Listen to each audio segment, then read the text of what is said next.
And the next sacred cow is get a job, or go to school and get a job. Now, the problem with getting a job is, who do you think pays the most taxes? The owner of the business or the worker? To that, I'll turn to my accountant here, Tom. Well, it's clearly the employee who's paying the most taxes. And you know, I started as an employee right out of school, and I was paying high taxes. Even though my job is to reduce taxes, I was paying high taxes. And then I started, I know, ironic, isn't it? and then about 15 years ago, I started my own business. I started my own CPA firm, and I was now self-employed, and I was even paying more taxes. So it wasn't until I started acting like a bigger business and was really a significant sized business that I started paying less taxes. And it's because it's the business owners, and it's the entrepreneurs, and it's the investors, the active investors, that really pay the least amount of taxes. Time out. During this program, you'll hear a lot about ESB&I, also known as the cash flow quadrant. E stands for employee. Employees have a job. S stands for self-employed small business or specialist, like a doctor or lawyer. These people own a job. B stands for big business, 500 employees or more, and these people have other people working for them. And I stands for an investor, and investors have their money work for them.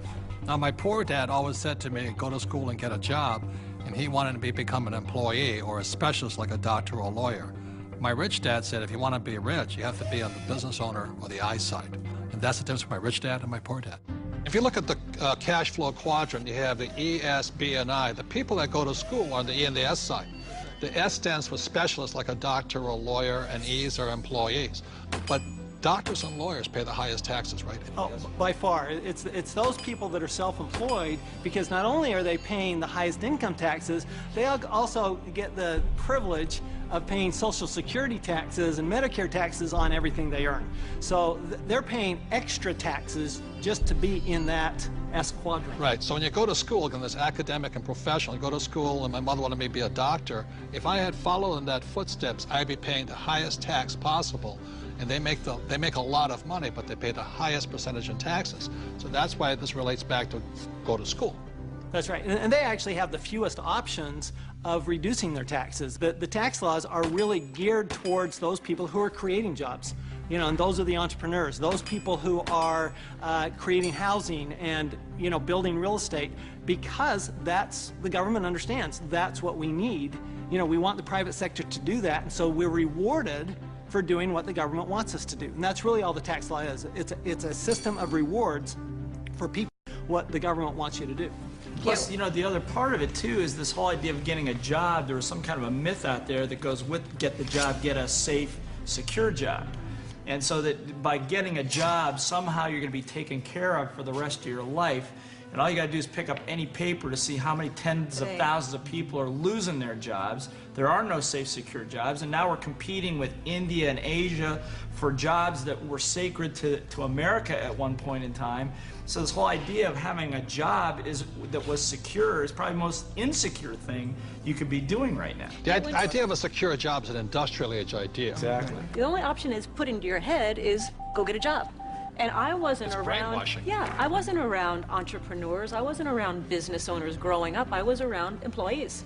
When I first started my company 15 years ago, I went back to my class reunion, which is always an interesting thing. And I remember saying to them, yeah, you know, I started a company about 5 years ago, and they looked at me like, oh, and some of them even said it. They go, you're so brave.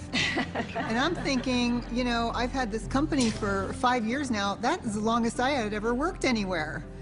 See, without financial education, you have to get a job. What's tragic today is so many people losing their jobs, they go back to school to get another job, but they're now competing with their kids. You know, that's insanity. So we're not saying jobs are bad, we're just saying as entrepreneurs, our job is to create jobs. The government doesn't really create jobs. They need more entrepreneurs.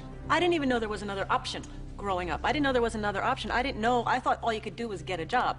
So again, it's not right or wrong to be an employee, but I'd like to know what my options are. Right, because when you were in school, did they say, go to school, get your diploma so you can become an entrepreneur? No. I mean, you'll never hear that in the school system. No, they said work your way up the ladder, get the bigger paycheck, get a better Go to college job, to get a higher better pay. job. But you're right, job is the only option that you'll hear in school as a rule. And job stands for just over broke, you know? Well, to me, the real issue with the job is it's the highest risk profession you can have because you only have one client. Now, when I started my business 15 years ago, it was after being fired from a job. And what I recognized was that, I had no control over my life because I had one client. That was my employer. Whereas now I have hundreds and thousands of clients. One client fires me, it's not the end of the world. Now my risk has gone down considerably, almost to nothing, where when you have a job, I mean, it's just a high-risk play. Plus, the other thing is you're in complete control. That's the piece that I like. I like being able to, if I lose a client or You're an entrepreneur because nobody would hire you. I'm unemployable, there's no question. Tell the truth. But it's nice, like if you're going to lose some business or you do lose some business, you can go out and generate business and fill that gap. Financial security is more important than job security. Time out. E's and S's get punished for making mistakes or they lose their job. B's and I's get richer from their mistakes because they learn from their mistakes.